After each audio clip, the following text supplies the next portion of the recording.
All right, folks. Welcome. We are live. So we got a special one for you tonight, guys. But before we get started, let's say hello to a lot of the awesome people who are watching us here in the chat. So, hey, good evening, everybody. Yes, we are loving you guys here. Yes, Mr. Carl Sean Watkins in the house. We got lovely people here. So appreciate you all stopping in, of course. This is fun. And yes, Miss Roberta Westwood tuning in all the way from Canada. So we got some Canadians in the house. Yolanda's here. Oh my gosh, look at this. What is up, Miss Dana Fellows? So speaking of Miss Dana Fellows and everybody else who's watching us here, thank you for tuning in, number one. We do appreciate you. Oh, Jeanette, it's been a while.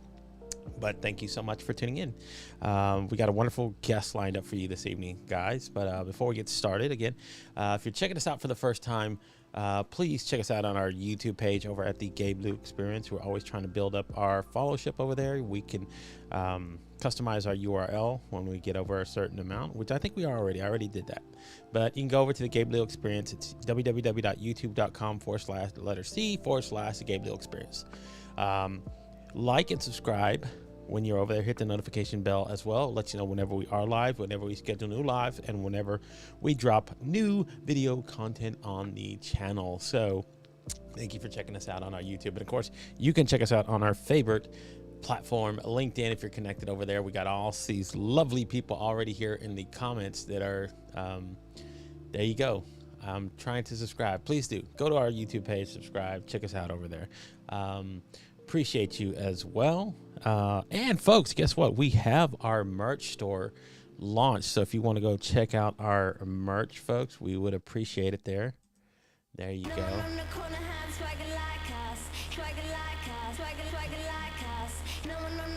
That's right. Swag like us, folks. Nobody. So you can go get your own M-Pro Media swag if you're checking us out over there. Man, it's fun. And yes, if you want to check us out, M-Pro Media Swag, the tag to the store is in the comments there. If you want to go get us some swag, that would be awesome to go check us out over there. We got our own M-Pro Media Swag. So you can get some cool swag, look cool like me. Look, that's right. We are doing this as well. And if you want to check us out over on our Discord channel after our show, there you go. She can put it in there you go. Thank you, Miss Dana Fellows, for doing that. Appreciate it. You can go check the link out there for our merch store, and appreciate you guys for doing that. And of course, you can go check us out on our Discord channel as well afterwards. I've been hanging out there about 15-30 minutes after the stream here. So if you want to go check us out on our Discord, there you go. Release the Kraken. That's right. Release the Kraken. You can head us over there. Follow us on Discord. I go there 15-30 minutes after the show for a little Q&A hangout session. Just want to BS around with me. You can go do that as well. Oh, let's go back. We're not there yet. Jumping scenes. So how do I share from here? You can hit the share button if you want to go check us out there. So thank you again if you want to check us out over there on YouTube. So there's the Discord. Thank you, Miss Fellows, for dropping that in there. If you want to go follow us on Discord, afterwards we will be over there hanging out. Always fun to go have a few conversations. Okay, go folks. No submissions. This disappointed me, but not disappointed me because it allowed me to pick my own. It is our joke of the day, folks. So if you want to check out our joke of the day, oh, there we go. If you want to check out our jokes of the day, you can submit your joke of the day to gablil10@gmail.com. We will bring them into the show as part of the conversation.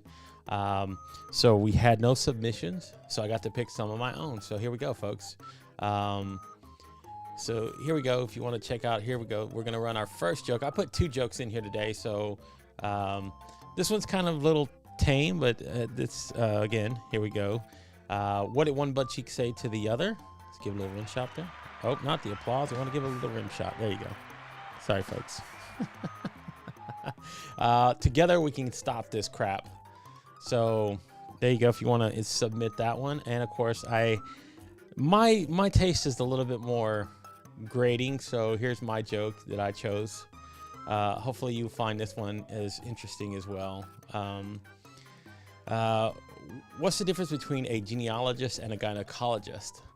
A genealogist looks up the family tree. A gynecologist looks up the family bush. So there you go. If you want to, a little racy, if you like that, but we'll take racy here. So if you want to submit there, you guys can submit your jokes for the joke of the day. And again, you can send them over to me at, there you go. There it is. GabeLeal10@gmail.com. We will bring them into the show. We will make them a part. And yes, that's the whole reason to do is to make you guys laugh and have fun. So there you go. And of course, we want to give big thanks to there she is, Miss Dana Fellows. She helped me build out, and she's done the media swag for us, and of course, helped me with my impro design. So if you guys are interested in checking out the Inky Black team, they can help you design your dreams. Let's show them a little love, folks. There we go.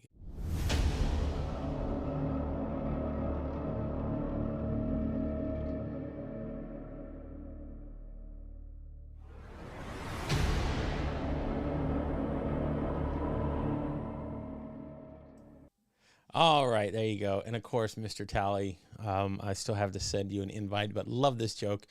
Again, submit your jokes to GabeLeal10@gmail.com. What did the two armed man say to the armless man? Give me a 5. We love that. Taco Bell loves that. So there you go, folks. Oh, Miss Davis tuning in. Thank you so much. All right, guys. As promised, we have a wonderful, wonderful guest for this evening. And again, a little disclosure.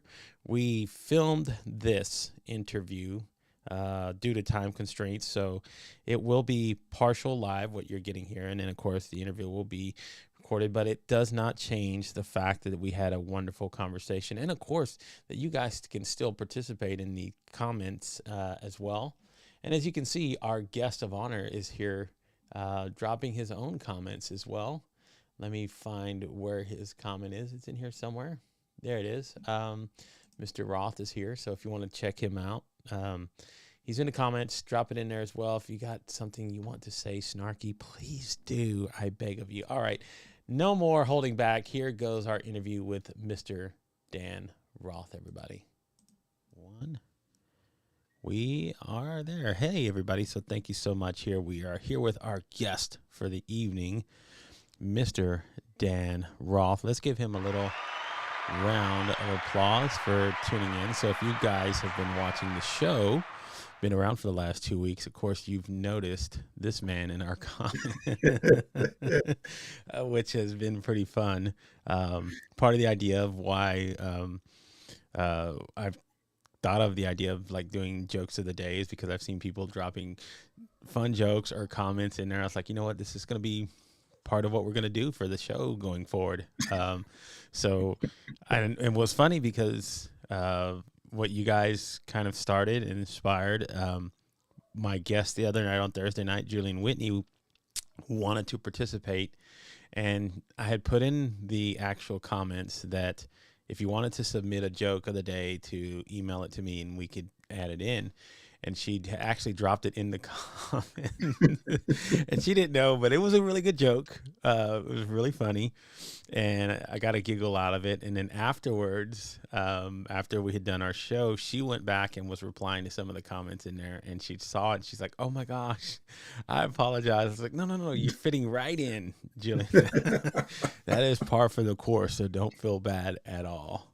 So, first of all, thank you, Dan, for taking the time to come on the show. Number one, big fan. I started following you I've been following you for a while. And then the first time I actually heard you, I was in a clubhouse room and you were making these funny comments in there. You were talking and just being, I was like, I like this guy.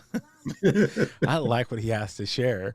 Um, and it was funny because I guess you had a reputation for doing this, and it was your reputation to precede you because a few people came up there and they started laughing because they knew they knew who you were, they knew like what you do and who you are as a person. So I was like, I'm already intrigued.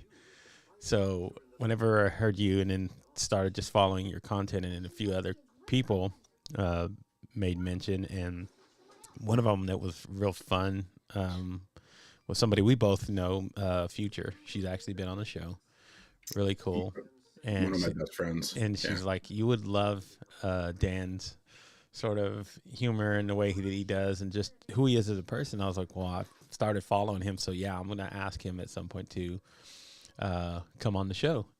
And she was like, yes, I think you guys would be, I think you guys would have fun together. And I was like, well, thank you. I'm pretty sure we will. And of course, then having you around the last few weeks has been pretty fun as well. I mean, it's again, it's the reason it's called Unfiltered, and why I wanted to do this show is because I've done other shows in the past, and there were times that we wanted to carry on a business sort of professional feel to it. And this way I wanted to actually learn about the other individual who I'm interviewing and just kind of let them share a little bit more about who they are as a person. So um, for those who might be unfamiliar with you, and I don't know many that don't, but tell us a little bit Yeah. about yourself, Dan, and let You know, everybody know. it's weird because 2 years ago, nobody knew who I was. And the reality is that you brought up Clubhouse. And even to this day, a lot of people will see me and they'll have no idea who I am on there. And then we get into a meeting and it's like, oh shit. Um, and the reason for that is that if you look at the comments that I've made through the last couple of weeks, and I talked to you about this Yeah. privately, Mm-hmm. what I actually talk about on my platforms is a gross differential to how I behave outside. And I've actually gotten yelled at for it. Like at one point I was doing something and I made a joke, and they came back to me privately and they were like, "You're the twin dad that works with diversity, equity, inclusion. You're not allowed to make jokes." And I'm sitting there like, "Are you freaking kidding me? I grew up on Andrew Dice Clay. I grew up on Andy Rooney. Yes. Um, like I, I grew up on Richard Pryor. There, you we have to pride ourselves on being multidimensional. Yes. So for them to sit there and say, well, oh, I can't make a joke. Yeah, can I make the same jokes I used to? Probably not with the work that I'm doing. Of course. But at the same point, you have to have a sense of humor. Now, the thing I brought up to you is that my sense of humor many times is a defense mechanism. Growing up, being that bullied kid and everything like that, the neurodiverse, the ADHD, I'm very open about. I have something called language processing disorder, which means that I know what I'm trying to say up here, but it doesn't always come out right down here. So I would say a lot of weird crap. Yeah. And what wound up happening is, in order to kind of smooth that over, humor is a really easy way to say, okay, well, I was just joking. Even if it makes no sense whatsoever, humor provides that outlet where you could kind of put the blame on it and start, doing that. So when I'm in crowds, when I'm in groups where I don't know people, humor happens to me my defense mechanism. And I think and even now, as I consider myself a well-adjusted adult, some may agree, some may not. Um, it still happens from time to time. Now, I got a bone to pick with you. I Oh, was let's do talking it. to Dusty last night, Mm-hmm. and I said to Dusty, I said, I can't get away with anything on Gabe's show. She goes, what do you mean? I said, well, there are a couple times that I'll like purposely try to put a comment out and then 10 seconds later pull it back just to get that shock factor. But it's showing up on his screen. So I can't do that anymore. Look, so here's the thing, right? If I see something, I raised my hand when you said that because that's me. I'm the same way. I use humor as my prying stick whenever I'm uncomfortable, whenever, again, the defense mechanism, people want to know what it is for us. It is humor. Yeah. So it is saying something that will, again, open a door and so, or whatever you got to do to kind of do that, to deflect, to defend, to whatever. So that's me. And when I see that sort of same comment or humor or anything else going on, I am like, you want to talk about that? That radiates to me. That's almost like every other comment I don't pay attention to, except that one. I go, oh, that's got to go on the screen now. Like immediately. Which sucks because there was a comment that occurred yesterday with Sven, something with a dead body, and I did not want that one up there. I was like it was one of those ones that the second it comes out, you're just like, did I type that? Did I take my medication today? Today, am I okay? Like, is it working? Do I need to put a lawsuit on Lexapro or something? I'm not putting a lawsuit on Lexapro, I Bro. promise. For those watching, But if you no do need a slander on my, lawyer, there's yeah, some on LinkedIn. I don't need anybody. So like, I'm sitting there watching, I'm like, and here's something, and I want to preface by saying I don't advocate drinking, but yesterday was just a bad day for me, and I wound up having a couple glasses of Sangiovese. Hey, I'm a red wine drinker, there's nothing so wrong. by the time your thing popped up, Just like, I oh, I was three-quarters of a bottle in. you were actually what the show title is. So what you see up there, he is now at that point God, unfiltered, and that is why I wait. This is why those comments, though, and this is part of why I bring them in, is because I want people to feel like that. You know, again, we are adults. You have the conscious decision to tune in or not. You don't have to watch my shows. You don't have to do any of those things. Like I've told people before, this is my kingdom. This is my castle. I do these things here for, not just for myself, but they are an extension of who I am. So if I have those conversations with people, I don't want someone to pull punches. I absolutely want people to be who they are. And if it comes across at that point like that, and there are points where you can tell when somebody becomes belligerent, yeah, and you can tell when someone is actually belittling people at that point. At that point, I know when there's a fine line for me to say, I'm not going to let that happen. So if I see here on my stream that somebody's calling somebody an a-hole, or, they're calling them slurs and like that, that stops. That'll stop the show in a heartbeat. I've done it. I'm going to have to do it again with somebody who's been showing up on my streams again.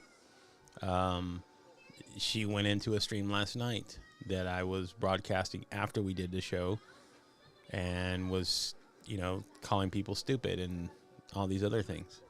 And I've had to regulate this person once before on a previous season. And she went away, and that's fine.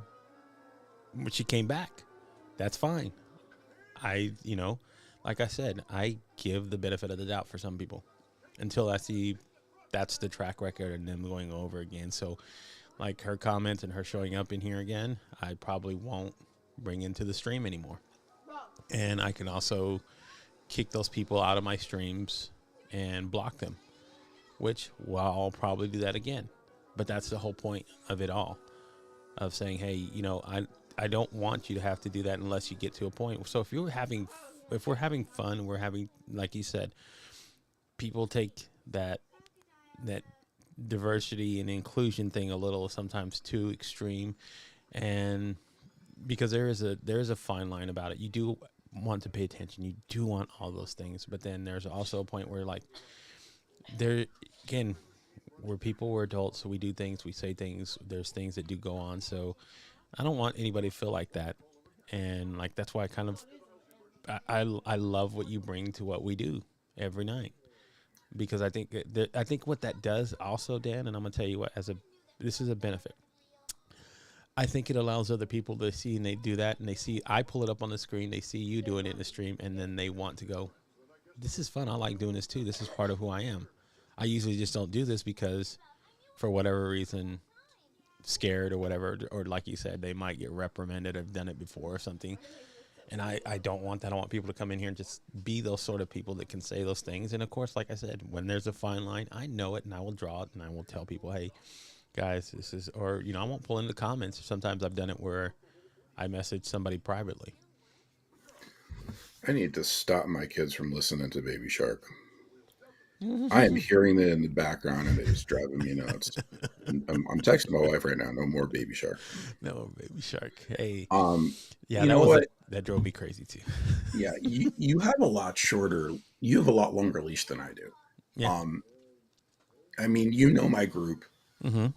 Although we've gone through like last night, I'm rehauling it, overhauling. I don't tolerate pretty much anything when it comes to negativity bias or otherwise. And it's simply because I get a lot of anxiety over confrontation. I think most people do. They just don't want to admit it. Yeah. And if I see somebody belligerent, I pretty much have zero tolerance. Um, Now, sometimes I wish I had more. Sometimes I wish I had more. But I'm not willing to risk other people affecting. Now, if I'm saying something, I know if that person comes to me and says, "Hey, you've gone too far," the worst thing that's going to come out of my mouth is, "I'm sorry. I'll make sure I watch that."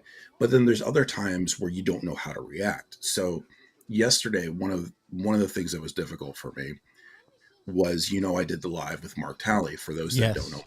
Talley, his mother was killed in the Buffalo Buffalo shooting. shootings. Yeah.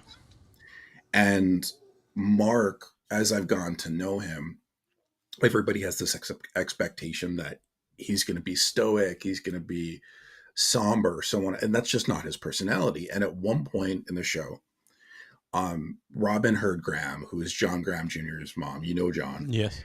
she's coming in, and Jackie, and she's basically adopted Jackie, Abram, and I.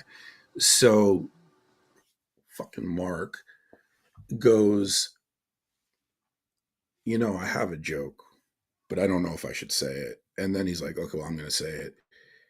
And he looks straight in the camera. He goes, Mama Graham, right now I'm searching for a mother. Would you like to take that role? And I sat there, and like, I've never been so stone faced on my live, because I genuinely had no effing clue how to react. And I was like I saw that waiting. moment, and Yeah. And I that was made me. waiting. That is. That's why I said I look forward to interviewing him, because that made me. If look, I saw it this way, and it's if somebody like him can take light of what has happened in plight in his life, and can use humor to kind of display that, like I like this person, because even though that might have been kind of shocking and jarring to hear for some folks, there's a level of resiliency to kind of say, I've worked past that a little bit, and I am kind of expressing it. So people do it in different ways. They do it in grief and sorrow and loss. Because if he would have came on there and cried, it would have been what? A little bit more somber. Yeah. Would have been a little bit more things. Just like we use that as our defense mechanism, I think he also uses that as far as how some people use it to heal. Yeah. I agree, but my point was, at that moment you don't know how to react. Like, I was looking at Keisha, and like, I was trying to read what Keisha was about to do, because what he didn't know is that Keisha and I had a conversation before the show, and I had said to Keisha, I'm like, Mark has got a sense of humor. I have no idea what's going to come out of his mouth. And she goes, I got this. so, so, like, I'm waiting for her. So if you saw, like, you watched, I just turned around in my chair, and it wasn't like I was like secretly laughing. I just didn't know what to do. Like, it's one of those things, like when your spouse like farts in public, like you're in a movie theater and you're like turning around. No, it wasn't me. I don't know who that was. Um, like, you almost have to take ownership for it, because you don't want the other person to feel embarrassed. And he shouldn't have, like, I want to be clear, he shouldn't have felt embarrassed. I'm glad that he felt comfortable being, and this term is way overused, but authentically himself. Yeah. And hey, and I'm going to tell you what, that's like I said. Well, and Keisha she handled it. She Yeah. did. She did what she said. You know, she did. So she kind of, but that was good that you told her beforehand because then it kind of prepped her for whatever might happen. So I mean, that was good on them. Um, and of course, just so you know, guys, newsflash: we will have Mark and I will have Jackie on at separate times to interview them. Thanks to you, Dan, for introducing us. So that will happen. Hopefully, they can have some invitations to book today. So hopefully, we can get them booked for going into September. So I'm trying to fill out the roster there. And I like, well, first of all, I got to say, I like Jackie. Yeah. Um, you know, I've seen her on 2 different streams that you've done and talked about. And, you know, again, not just about what the context of what she's written, though. I also love the writing process. So I want to introduce. I'm going to interview. When I go there, my writer's hat goes on too as well, um, because she does have a couple books, and I think that when someone takes the opportunity to put out their work, it's kind of like me doing my live streams. You're putting yourself out there, and people are going to be looking at your work, judge your work or whatever else. And if you don't, if you can work past all of that stuff and understand, because that's one of the reasons I haven't published, to be honest, is that, I fear the judgment of my work, even though I've done all these streams. The whole reason I started streaming in the first place because I wanted to find a different avenue apart from writing, because I used to write blogs and I wrote a few other things. It was for a short while, I was a screenwriter. So I love the written word. I just feared it because I felt, I don't know, good enough, I guess, part of it. That's why what that is. So Yeah. I love talking to writers who actually take that next step and put themselves out there and write. So that will be a fun interview with Jackie. Well, I look forward to that with her. we could do it together because I'm in the process of writing one myself. Ooh. You don't know this. I actually wrote one at 21 years old, and uh, basically what wound up happening is that it I got to the point where I was looking for agents. I had editors. I had a co-author, but I became very social later. Like I wasn't social in high school, wasn't social in college, I was social after. And basically I let my interest in being social and dating and that kind of thing take over. Uh, and I put other stuff on the back burner, jobs, everything. And by the time I thought about going back to it, I wasn't happy where I was at in life. So I had been getting asked over the last 6, 7 months to write a book, and I finally felt like, look, I'm in a place now where I've won a ton of awards. I've spoken across the globe. I feel like I have something. I have an arc. I have something that could really uh, cap a book. And I think that was my biggest fear. Jackie was very heroic because, and I'm going to present a little bit of a spoiler, her second book does not end on a positive note. Um, and I wanted to do something because Jackie and I are different in some regards where I had something I could put in there, something I could say, here's something finite, here's an accomplishment I made. And I feel like I finally have that. So I'll dare you to start writing again, and we could go through it together and get those publishers and put it out there. Absolutely. I mean, here's the thing, folks, and this is this. So I'm actually writing the a book about live streaming, but it's part education and then part of my personal journey of what live streaming has done for me. Um, but I have 2 actually very closely completed manuscripts. Apart from that one, where I've written in the past, I just never, like I said, I never pushed myself to really go out there and do it because I needed something. This is where live streaming comes in, and I write this in the book. is where live streaming came in for me, because I didn't have that level of confidence. People see me now, it's different. This is 3 years ago when I was trying to put this stuff together. I did not have this level of confidence at all. I doubted seriously about a lot of things in my life at that point. And like going back and now like reading, I went back and started rereading when I said I'm going to start writing this book. Took out the old laptop, went back and pulled old files, started looking back at it and going, you know what? It would have been fine just like you had it. It was just the confidence thing, is like doing it and going out there and just putting it out there and actually saying, this will be good enough. And then I started talking to other authors. This is why like I look forward to talking with Jackie about this, is that, you know, when you actually put that first book out there, right? It kind of releases everything else. And it's like when I tell people, do your first live stream or do your first audio podcast or whatever, once you get that feeling of whether or not you're going to like doing it or not, you'll realize, okay, this is for me, or you know what, it's not. But at least go try it. And that was the thing for me. So I actually had an editor at one point. I sent him everything. He came back. He gave me a few suggestions to change, like in my story arc and how I should do it for my first book. And I was like, okay. And I never went back and did it because I thought to myself, like, this is going to suck. And I realize now it is going to suck. After I did my first few live streams and realized I was terrible, it looked terrible. But I kept going. And now this is why I say I look at myself now. I said, I was not that guy I was 3 years ago when I started streaming, and I'm not that same writer that I was a few years ago. So that is like for me, the next step is to start putting these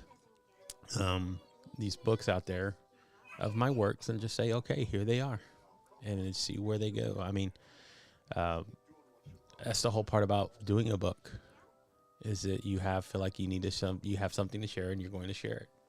So I love that you're doing that too, man. I've always encouraged other people who want to write a book. Because the funny thing is, like, I started writing the same time as I have a friend who's a writer, and she writes adult erotica. So it's a little bit different, but we both started writing at the same time. This was 3.5 years ago. Since then, she's published 17 different novels since then. She's built a nice, quite following, but that was because she was ready to push forward and do it. And I wasn't. And now that we're going back, like, I'm trying to get her to come on the show with me and talk about this. So now we're trying to reverse the process, because she's like telling me, get your book out there. And I'm telling her, well, hop on a live stream with me, because she's not comfortable in front of a camera. And I'm like, we're in different points, but you're right. I just needed to really go do this. And I think that, you know, it'd be a process to kind of learn. And I'm glad you offered that, because I still need some accountability with it. Well, you know, my background's in writing. I was a journalism major in college.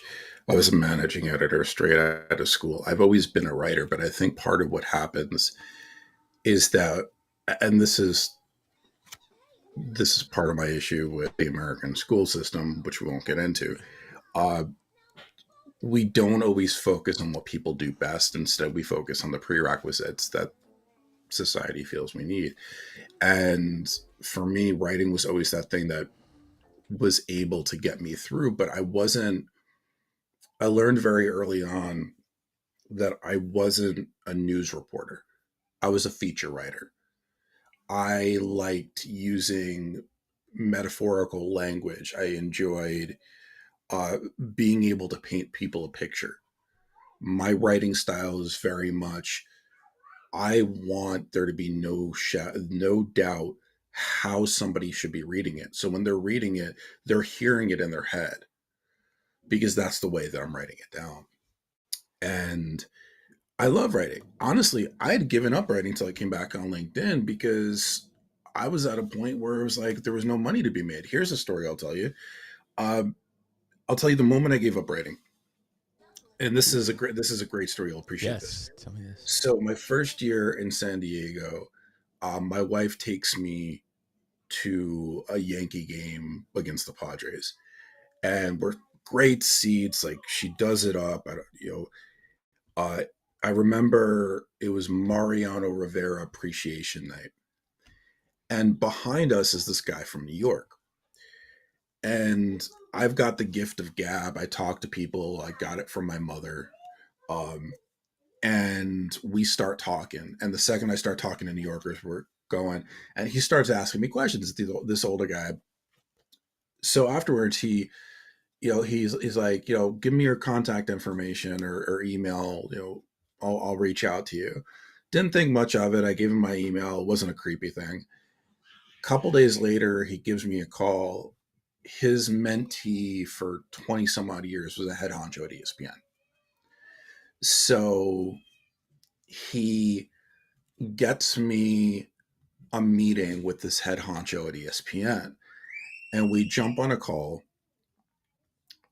and he starts talking to me. First, I realized how unprepared I am for this call. Absolutely. Like Absolutely. it was one of those things, like he's talking on a level I was just not prepared for. But then he said something to me. He said, look, um, if you really want, I can get you an in. But here's the thing, you're going to make $20,000. You're going to have to move every 6 months. And unless you're one of the best writers in the entire freaking country, you're not going to make more than 40,000 until you're 40 years old. Wow. And it paused me in my track because I knew pretty much from the day I met my wife that she was the one I was going to marry. And I was 27, 28 years old. I loved writing, but here I was facing the opportunity of a lifetime. And it wasn't worth it. Wow. It wasn't worth it. So that's when I shifted my focus, and it took me on this long path of mediocrity until the last 2 years when where I finally found what I am great at and what I love doing. But that was the moment I knew that I couldn't I couldn't do it. And here's the funny thing. Now that I'm now that I'm using this platform, now that I'm using LinkedIn, I get to write about whatever I want. I Yeah. get to be seen as an expert. I get to talk about all these different things. I love writing again because I get to do what I'm good at Yeah. and what I have passion for. And now I've been featured in basically every major magazine. I was just featured in the South African Times this week. Yeah. Like, That is, again, it but that, comes full circle. yeah. But you know what? That's the thing about writing. If you're a writer, it never goes away. Yeah. And even if you are, even if it comes to a point where it's like, I can't, you know, again, it's a time of a bygone era, like where we used to romanticize people like Hemingway, those authors of those times where we look at their works and realize they were great novels. Um, people would actually study them, read them in school, that sort of thing. Where now, um, it's very difficult because it is tough for a writer. It's tough for writers trying to get out there, and like even now, writing for screenwriters and script writers, I'm going to tell you what, your story is not far off of why I left screenwriting, because I knew other writers who would get their scripts bought and opted for production, and it was pennies on the dollar. I mean, you're writing here and you're going, man, I wrote this script. You get to go pitch it in front of an exec.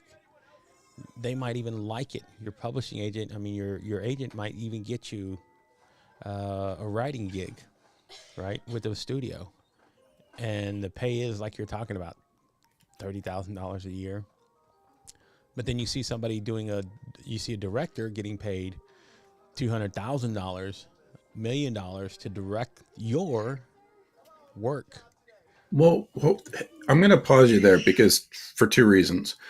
One is I need to throw your words against you. Yes. You said you never stopped being a writer. You never stopped being a screenwriter. You're just a screenwriter on a hiatus. Yes. But the other point that I want to make is you said that they get to do your work. when you're in these positions where you're selling your stuff, by the time it's out there, by the time it's finalized, what is it, 10% of what you've originally written? Yeah. Like, that's not what I created. No. That's why independent films are so popular now, because if they're able to get self-funding so they could really curate their own stuff, then that's what they want to do. It's not, otherwise, I mean, if you really look at the history, if you look at Pretty Woman was originally supposed to be really dark. Yes. Um, there are so many examples of this that it's crazy. I mean, look, imagine, for the audience, imagine that you're watching this and it's unfiltered live, but instead of Gabe here, it's Mr. Rogers. Yeah. And instead of being able to say whatever you want, even though it's called Unfiltered Live, we're doing the ABCs. Yeah.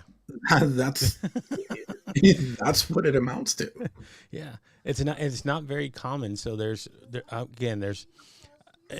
look, as every writer, the goal is to do something like this. So there's a gentleman by the name of Stephen Chbosky who wrote a book called The Perks of Being a Wallflower.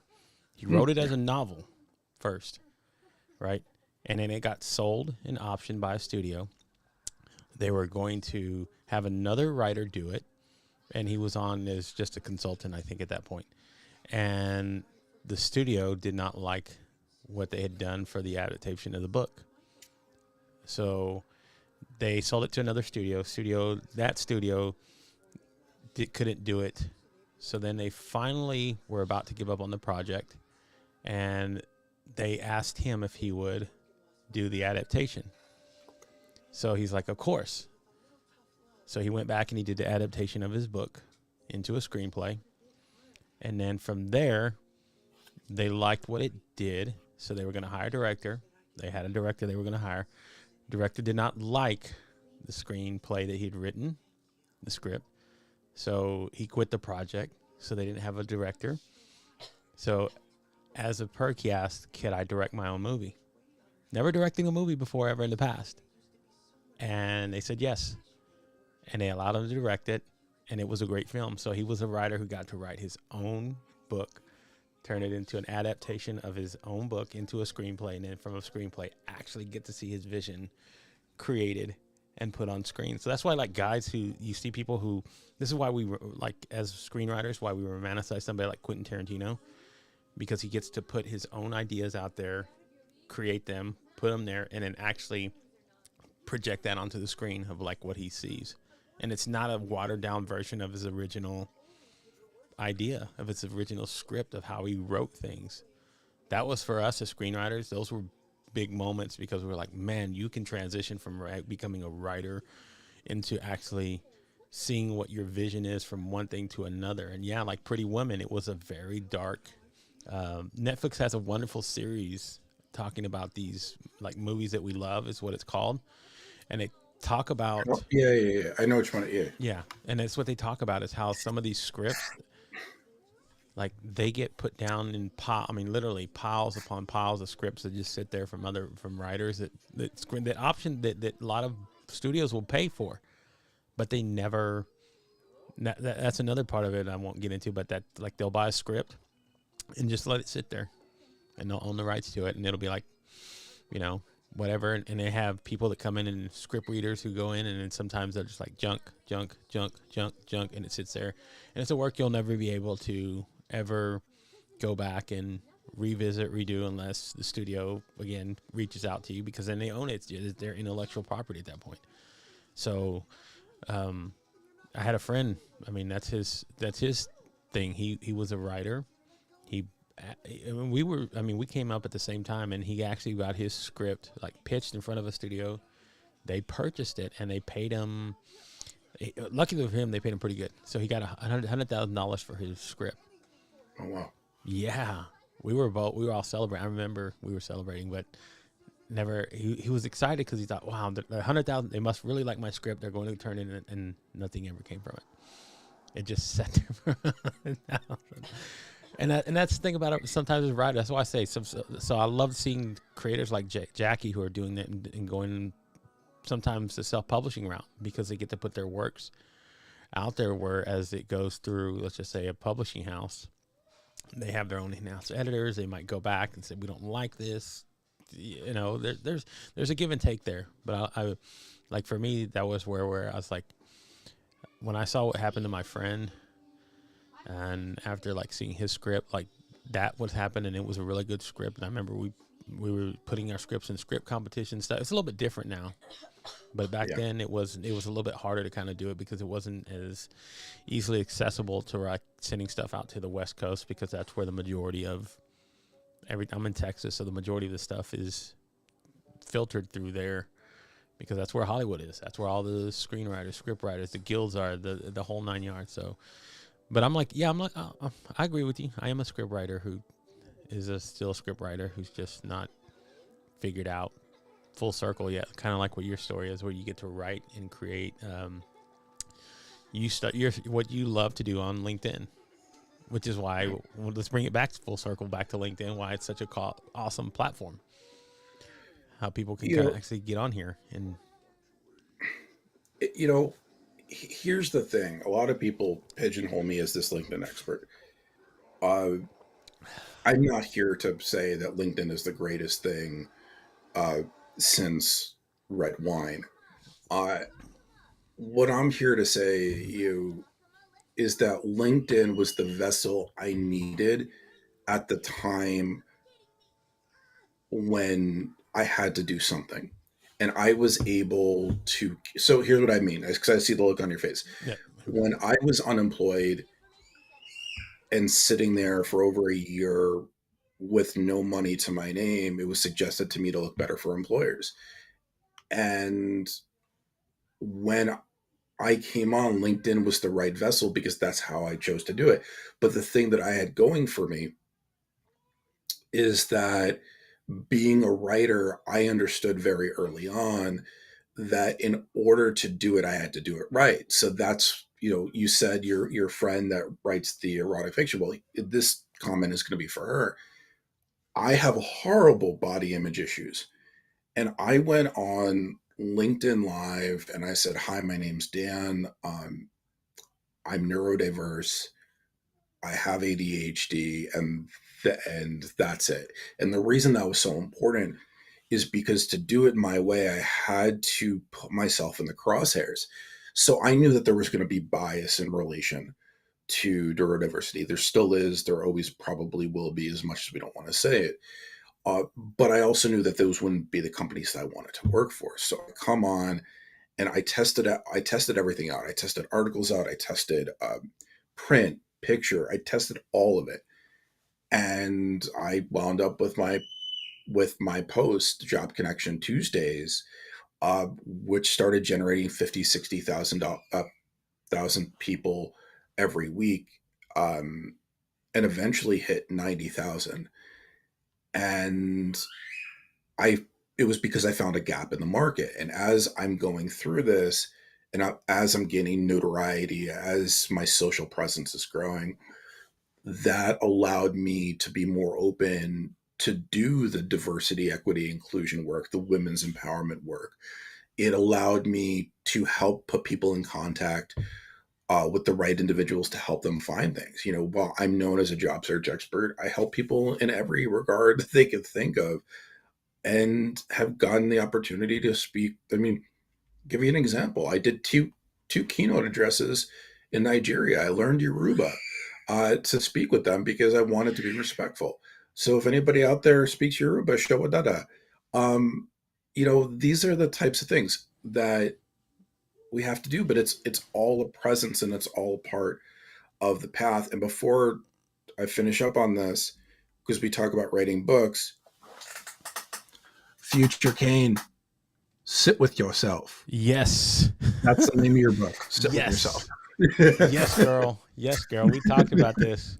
I was actually watching her on a live stream with Christopher Johnson, and they're asking, where's your book, Future? Yeah. So, Miss Kane, we both love you. We care about you. You're awesome. We both admit you're awesome, awesomer than us. And, yeah, I want to see that happen. So I want to close the loop on something because I'm going to Yeah. announce something to you that is, you know, depending on who you are, this may be big, this may not be, but this post that I was just talking about, the one I've been doing for over 80 straight weeks, is coming to an end. Oh. So this is something, actually, before we jumped on, I'm writing an entire newsletter about this. Uh, it's going to be the most extensive work that I've ever done when it comes to the platform. I'm laying out blueprints. I'm talking about the differences in posts, giving people an understanding of how everything maneuvers within the LinkedIn sphere, from lives to posts. I'm not sitting here trying to take a secret recipe to my grave, but at the end of the day, and this, we always have to be 6 steps ahead of the curve to remain relevant. I don't mean relevant like I want a pat on the back, I want to be in No. newspapers. It's I want to be ahead of the curve to make sure that I'm providing people what they need. And a lot of times when we hold on to these things, when we hold on to these ideas that we have or these posts that we do, it's this selfishness of, and I put this in the post, my greatest fear is going from spending 35 years in the shadows to being 2 years where people are noticing, and then going back behind the shadows. I don't want people to forget about me, but that's a selfish ideology, and it stops me from being able to help more people. So that's why we made the decision. Well, that's why I made the decision that as of September, this post that's been around 2 years um, is going to slowly transition away, and I'm going to be able to take that time to help people in other ways. Wow. Man. Well, look, it's like anything. Folks, nothing goes into perpetuity. So all good things must come to an end at some point. And it gives us the understanding that things are finite. And that's why I talk about what I do as a creator as well. When you start doing something, to kind of look at the end point. Even in business development, talk about having an exit strategy. So it's the same thing here, folks. I mean, yes, it is something he's loved and done for a very long time, because that is a long time to have done that.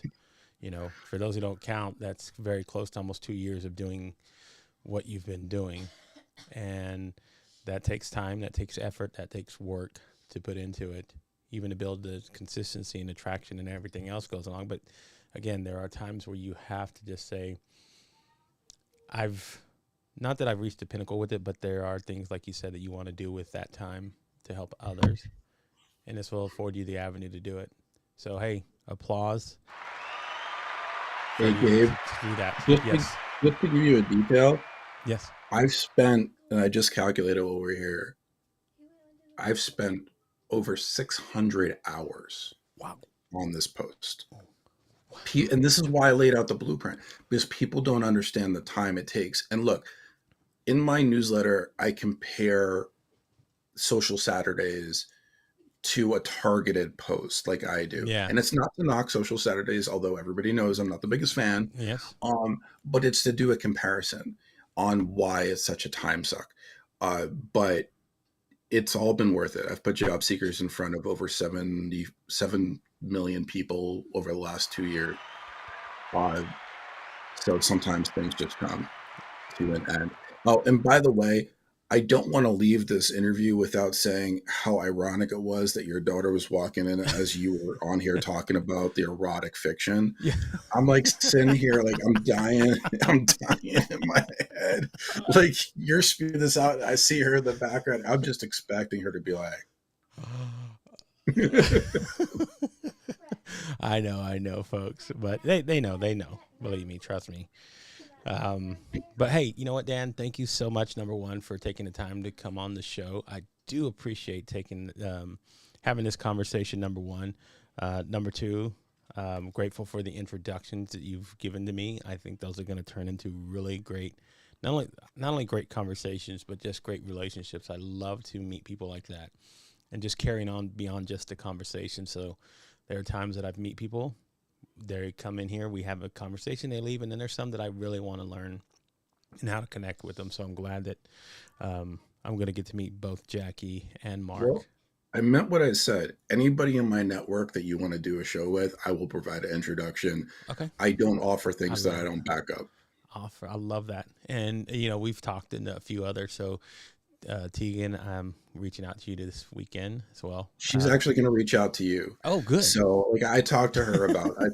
I talked to her. Tegan's great. Oh yeah, and one of the reasons I kind of know Tegan, we've had a off air conversation before, like when she barely first started doing live streams. I was like, ooh, who is this? Like anytime I see somebody live streaming for the first time, I'm intrigued. It's like a light bulb moment for me because I want to hear like what gets them started. Like what is their reason for getting on camera and talking, saying hello. So I love to have those brief interactions. So I've had a conversation with her before, but I've never brought it to the point of actually interviewing her. So I look forward to Tegan. I'm a fan as well on well, what she I does. have a couple of people that are high profile that I want to put you in contact with. I think you're going to enjoy. Um, Please do. and I'll be back anytime that you're willing to have me. We barely scratched the surface of Surface. it. Oh no, yeah. This is where, believe me, I got 100. What I said finished on Friday night. 90 more to go. So we'll find Yeah. another So time here's this the week for deal. her. The only thing I won't do is be sandwiched between Jacob Schwer and Kevin Turner. As long as I'm not sandwiched in between there, because that would I would just Well, be can I I'd be take royally fucked. can I maybe I can sandwich you between next time maybe like Future and Jackie. How would that be? Would you feel Well, comfortable there? I think Mark really wants to be sandwiched behind Jackie, but that's only if you saw the show yesterday. You'll Yesterday. understand why I say that. No, anytime, honestly, Future, for those that don't know, Future Future Kane Kane. is my mentor in the diversity, equity, inclusion space. She's somebody that I can honestly say I have a lot of love and respect for, to the point where if you look at my new LinkedIn banner, I have a picture of Future saying, sit with yourself. Uh, so Yes. you know, there's I can't think of many people in the world I respect as much as that woman. Yeah, she's Um, good. she's brilliant. She's a really yeah. Ca- Catch her on Twitter. Yeah, she's got Twitter Spaces. Um, that No, she's starting uh to comment. She was asked oh to do some commentary on the news. She did a post about it, I think yesterday. I had no I you I know you saw my comment yeah because that's how you react to it. So she yeah. sent me a voice message about it. I just have to go back and listen. Oh, I'll reach out. I'm gonna that intrigues me now because Yeah. I've been hanging around a lot on Twitter lately, um, because I have been learning, and this is just me learning about what Web3 is and everything else. That's just me trying to figure that out. I get Okay. intrigued by it. So I have a contact for you. One of the people that's a mainstay in my group, his name is John Skolak. He's actually taking a job with an up and coming company where he's going to be the CMO, and it's a Web3 based company. Ooh, So ooh, I'll put you in touch with him. I'll tell you, I'm not on Twitter. I used to be. If I get into the story of why, that's going to take another full segment. We could talk about that privately. It's not one of my favorite stories to tell, but I'm more than happy to. oh, introduce me. You know what? I do know. As a matter of fact, I'm glad you said that. I know John. I just literally met him about a week ago because I've been just dealing in these web and just going in these Twitter spaces and in Web3 and in here on LinkedIn as well. So I just ran into him for the very first time. I said, that name sounds familiar. So I've never had a conversation with him. I just like know who he he is. so something a lot of people don't know about me is that I'm very hesitant when it comes to guys. Like I just don't trust a lot of men. I grew up in a very strong female um, presence. John is one of the nicest, most genuine, respectful, caring people I've ever met. I think he donated something like 50 books to the book drive that Jackie and I are working on. Um, and he didn't have to. Just the dude, the dude's the real fucking deal. Awesome. I'm looking for. Okay, yes, we will reach out then, and I will. Um, we'll talk about this off air, Yeah. but again, everybody, thank you again. Thank you, Dan, for tuning or not tuning in for joining me. But yes, when you do tune in, thank you so much anyway for showing up here anyway. Yes, cheers. Salute here. We're all drinking coffee, and of course, guys, we will be back tomorrow evening, 8:15 Eastern Standard Time, with our guest, Miss Jihan Harity Androwski. So she will be our guest. I know it's hard to say her name, and I apologize, G, if you're watching, but you will be our guest for uh, next Wednesday or this Wednesday night. So there you go, folks. Thank you, Dan, for being here, and everybody else, as always. I appreciate you. But hold on, everybody, just 1 second. There we go. All right, folks. So thank you so much for number one tuning in.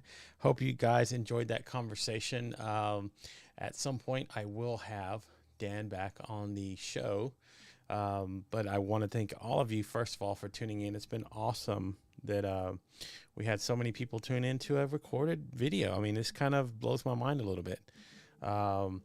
Makes me think a little bit more about maybe doing a few more of these recorded videos. They're kind of fun to kind of integrate them here in the live. So thank you again, everybody who's been a part of this wonderful evening. And of course, like I said, our guest tomorrow will be Miss Jihan Harity Androwski. God, I'm sorry that I chop her name up, but she will be our guest tomorrow evening on the show, guys. So if you want to tune in to another great live conversation, she will be our guest indeed. So thank you, guys. It's been a wonderful, wonderful evening, and I do appreciate everybody that was here in the comments, guys. You rock.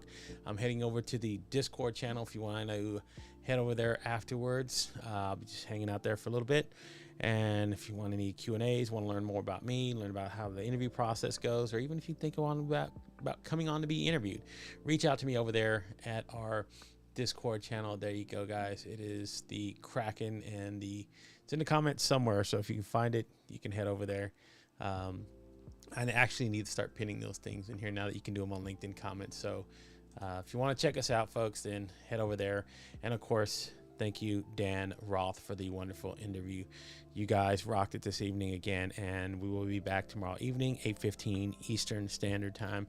You guys have a wonderful, wonderful night. Be safe, be blessed, be well, and see you tomorrow night, folks. Thank you.